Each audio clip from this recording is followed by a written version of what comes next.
Hey guys, welcome back to the WODdoc Project 365, episode 443. Here with Bethany. Stop by CrossFit Raw out here in Pittsburgh. Best box in Pittsburgh? Absolutely. She'd never say no. Anyway, what we're talking about today is being more focal with floss. Now we use floss to cause kind of a global compression around an area, right? If we use it around the wrist or thigh or leg or whichever area which you're gonna use a band circumferentially, how do you say that? Circumferentially around, say that for me? Yeah, that thing. Wherever you wrap it around the wrist or when you wrap it around something, you're gonna cause focal compression, right? I'm sorry, global compression.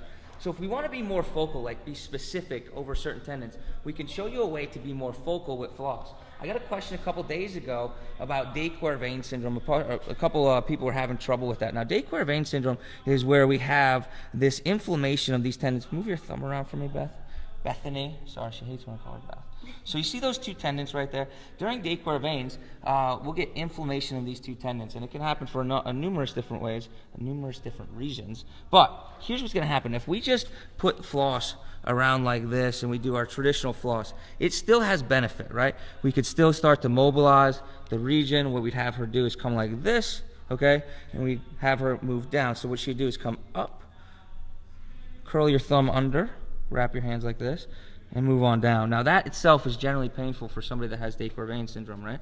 So we would do that, open your hand all the way up, thumb first, wrap, and down.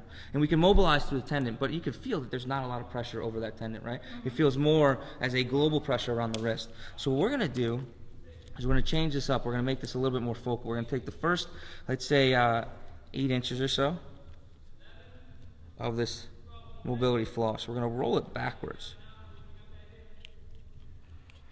Okay. Oh man, I want it to get nice. This is tech time right here. Okay, so we have a nice tight roll like that, right? So what we're gonna do is we're gonna place that, move those thumb tendons around real quick again. So you can see that this is called your snuff box, your anatomical snuff box. What we're gonna do is we're gonna do that same thing, except now you can see that we made a bubble, right, of the same wrap. So now as we cover it, we can create a focal area of compression. Now it'll take a couple seconds or take a couple wraps to get all the way around, but I could really start to compress over top of that area. Big stretch and pull. Wherever I put that little roll, big stretch and pull. Now if we have Bethany do the same thing, obviously I'm not going to wrap the whole wrist because it'll just take too much time.